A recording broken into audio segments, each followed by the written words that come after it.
Bonjour à tous et bienvenue pour cette troisième séance sur la psychologie positive. Aujourd'hui, nous allons aborder la question des relations positives.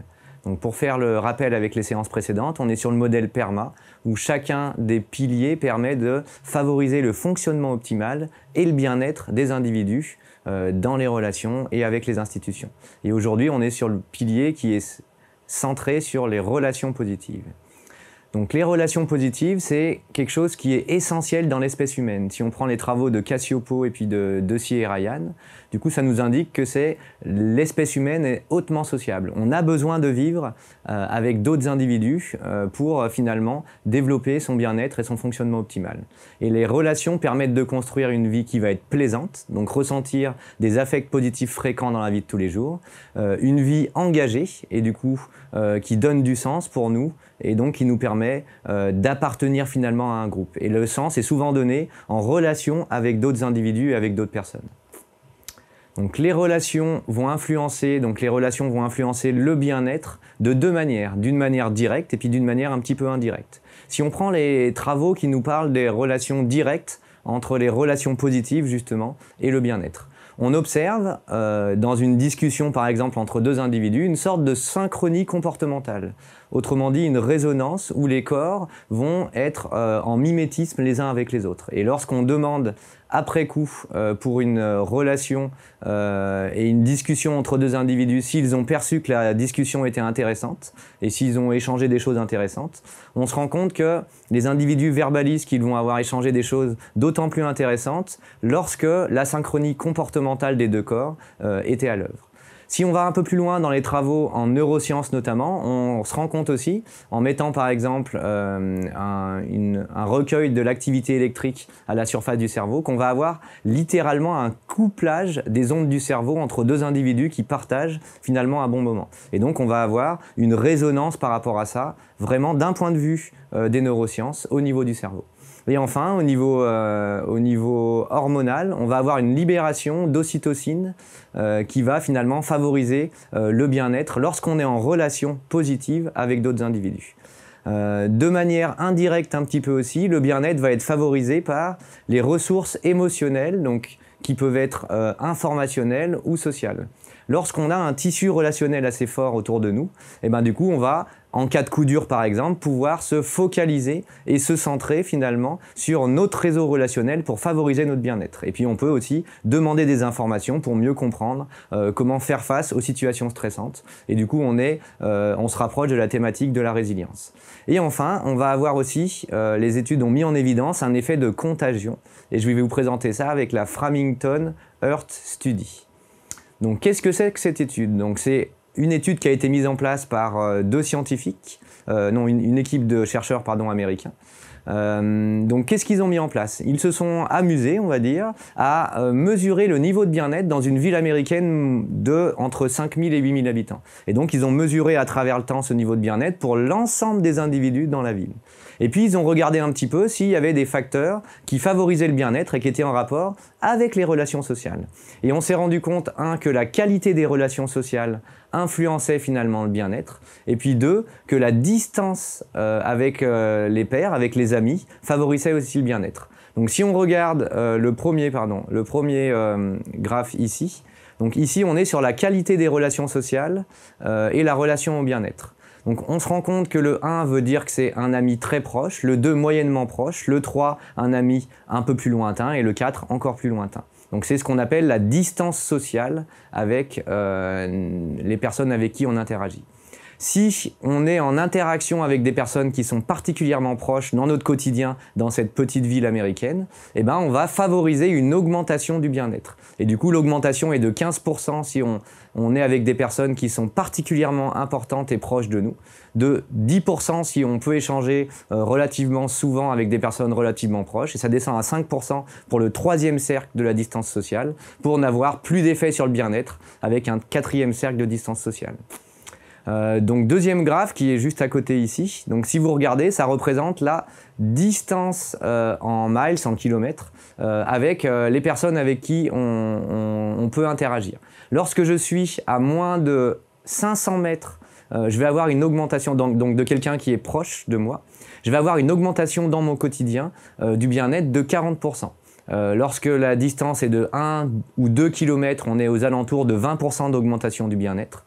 3 km, du coup, c'est des gens qu'on commence à moins voir dans notre quotidien. Et donc, comme on les voit moins souvent, du coup, on a une augmentation du bien-être qui devient moins significative et moins importante, et ça diminue encore pour une personne qui est à plus de 10 km chez nos proches. Donc, on voit bien que finalement, le tissu relationnel, le réseau relationnel influence très fortement dans notre quotidien notre niveau de bien-être. Pour développer un petit peu le bien-être, il est important aussi de penser aux compétences relationnelles. Et donc, on parle notamment parfois d'intelligence relationnelle. Et une des qualités, une des compétences à développer essentielles dans les relations, c'est ce qui est en rapport avec l'écoute active. Donc pour l'écoute active, il y a deux éléments. Les éléments en rapport avec le langage verbal et puis les éléments en rapport avec le langage non verbal. Et tout ce qui est de l'ordre du non verbal est beaucoup plus important à développer finalement pour favoriser une communication non violente par exemple et une communication qui va favoriser les échanges avec les individus.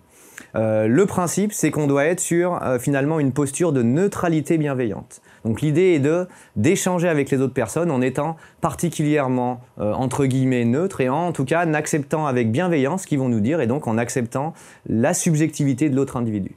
Au niveau verbal, on peut du coup questionner, reformuler et synthétiser des éléments quand on est par exemple sur un entretien.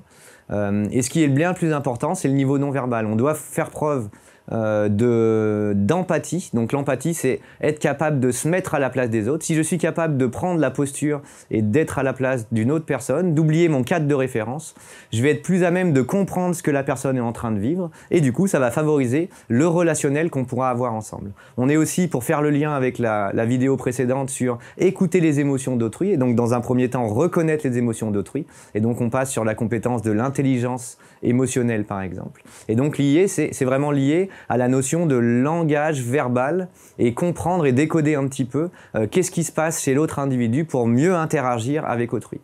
C'est vraiment un développement de compétences qui se met en place avec l'expérience, mais il faut avoir une volonté et prêter attention finalement à tous ces processus qui, la plupart du temps, se mettent en place de manière implicite et donc de manière automatique. Mais on peut développer ces compétences-là si on a un effort volontaire vraiment pour favoriser le bien-être et les relations positives.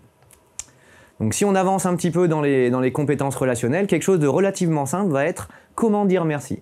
On se rend compte d'un point de vue professionnel, d'un point de vue personnel que dans une culture française, on a parfois du mal finalement à reconnaître et à dire merci à nos collaborateurs avec les personnes avec qui on interagit.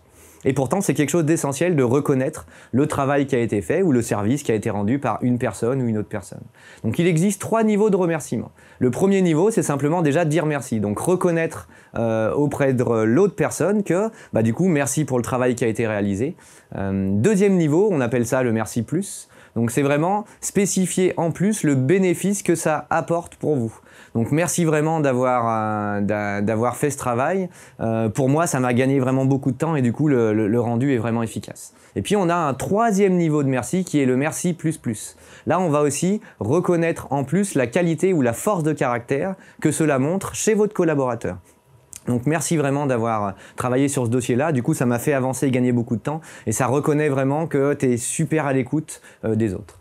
Ce qui est important, c'est de bien donner un merci qui est sincère. Autrement dit, ce qu'il ne faut pas, c'est donner entre guillemets un faux merci plus ou un faux merci plus plus qui ne serait pas sincère, parce que du coup, l'effet serait contre-productif. Donc on est vraiment sur une relation sincère et puis honnête avec les autres individus.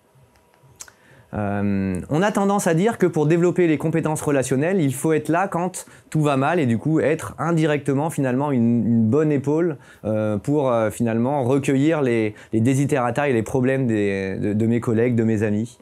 Et c'est pas que ça. On se rend compte qu'une étude notamment mise en place par Gabel, le collaborateur, a mis en évidence l'importance de « je serai là quand tout va bien ». Autrement dit, c'est important de partager ensemble les moments de bonheur, les moments de bien-être. Et du coup, ça renvoie à l'écoute. On peut avoir une écoute passive ou une écoute active qui va être constructive ou destructive. Donc si on regarde finalement l'écoute active qui va être constructive, on est là pour poser, pour questionner finalement la personne sur qu'est-ce qui s'est passé, qu'est-ce que tu as fait, comment tu te sens, comment tu vois les choses maintenant. Et du coup, ces processus-là permettent vraiment de se rapprocher et d'être dans une relation interindividuelle qui va être saine et qui va favoriser le bien-être, donc pour moi et du coup pour la personne avec qui j'interagis. À l'inverse, une écoute qui serait passive, peut-être destructive, serait finalement de recevoir la nouvelle de la personne, la bonne nouvelle, et puis de passer rapidement à autre chose, où du coup on va dénier finalement indirectement le bien-être que ça a pu lui procurer. Et donc on est vraiment ici sur être là quand tout va bien et questionner la personne par rapport à ce qui va bien.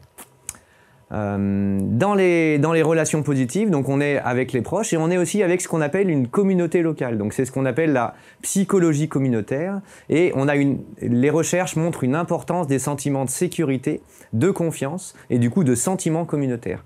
Quand je sais et je pense et je crois, parce que du coup c'est pas je sais, je crois, je perçois que j'appartiens à une communauté, alors ce sera beaucoup plus facile de développer dans mon quotidien un bien-être et de finalement ressentir un fonctionnement optimal.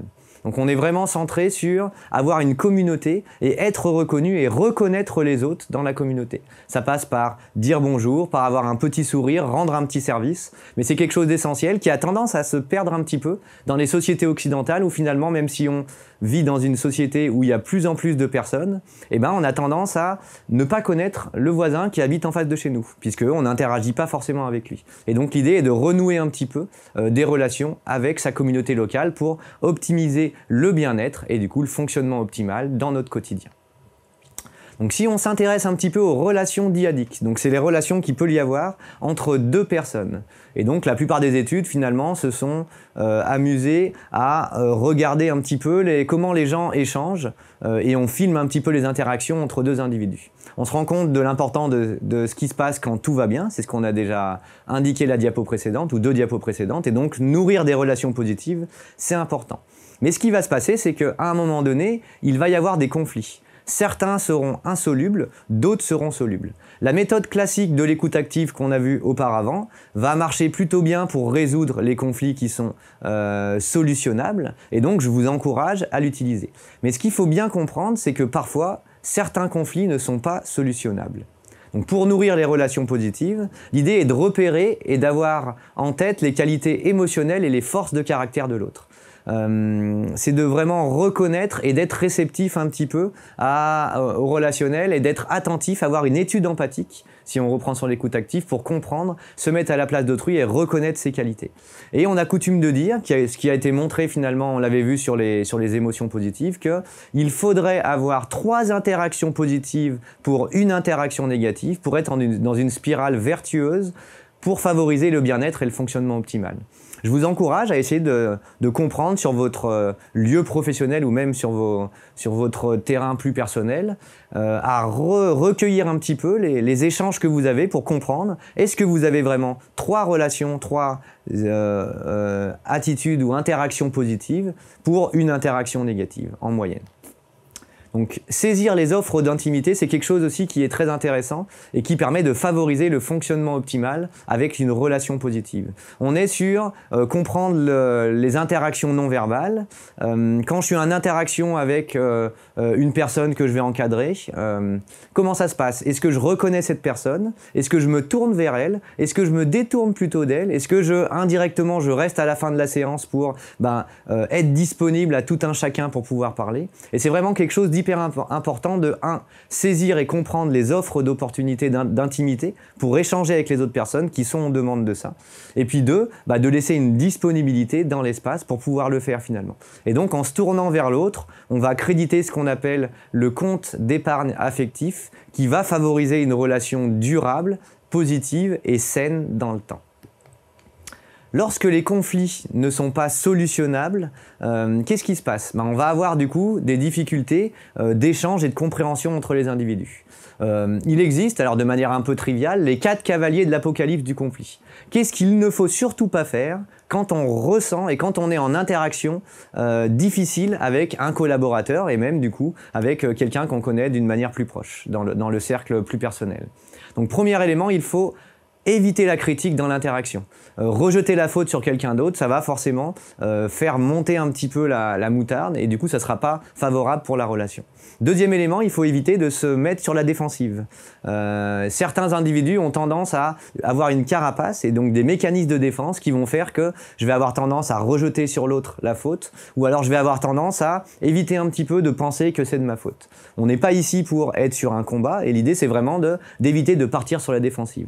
Le mépris est aussi vraiment à limiter, d'autant plus si on est sur une situation hiérarchique. Parler depuis une situation supérieure avec des subordonnés et faire encore plus ressentir la situation hiérarchique, c'est pas très malin et pas très fin en termes de relation pour finalement résoudre un conflit. Et enfin, quelque chose qui est plus caractéristique des hommes dans la littérature, c'est de se murer dans le silence. Lorsqu'on a un conflit, si on se mure dans le silence et on ne veut pas échanger avec ce conflit, du coup on va être sur une situation latente qui va continuer et qui va perdurer et qui est finalement pas très intéressante dans la relation. Dans les conflits, finalement, comment ça se passe? Donc voilà une petite progression qui pourrait favoriser un petit peu la résolution ou en tout cas la discussion dans des conflits. Premièrement, je vous conseille de démarrer en douceur sur le problème et rester vraiment spécifiquement sur ce problème.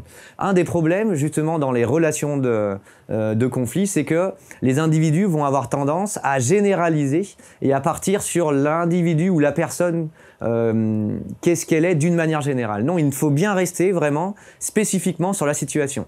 Ce que tu as fait, ça me dérange, ou la situation qui s'est passée me dérange, mais pas la personne en tant que telle me dérange. Donc il faut s'intéresser et rester sur le problème et spécifiquement au problème.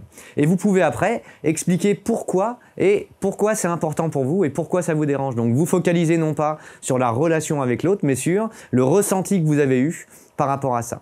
L'idée est vraiment de repérer les tentatives de rapprochement et puis de les accepter. Et surtout, pour vraiment s'en sortir au niveau de la résolution de conflits, vous devez être sur éviter de penser que c'est un camp qui est contre un autre camp, même si la situation encourage souvent ça. Et on n'est pas ici pour gagner, on est ici pour trouver une solution qui soit acceptable pour les deux parties. Et donc, il faut accepter de se laisser influencer. Et du coup, on pourra influencer aussi en contrepartie les autres individus.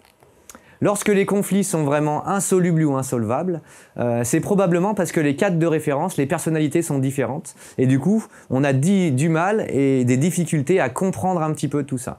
Et donc, l'idée, c'est de dire, voilà, comprendre et plutôt accepter, vivre avec. On ne peut pas s'entendre avec tout le monde dans toutes les situations et c'est intéressant aussi d'avoir des caractères forts dans une entreprise au niveau personnel et donc, je ne peux pas m'entendre nécessairement avec tout le monde. Je dois simplement respecter et m'adapter au fonctionnement de chacun. Et du coup, par rapport à ces conflits-là, l'idée est d'aller dans le même sens et de développer ce qu'on appelle une cohésion opératoire. Pour bien fonctionner, on doit être centré un petit peu sur l'objectif commun et si finalement au niveau social on ne s'entend pas plus que ça, ce n'est pas toujours dramatique d'un point de vue professionnel. Et donc aller au-delà de la bonne entente et de la gestion de conflits, c'est vraiment construire une relation qui peut être construite avec une histoire commune qui va se développer.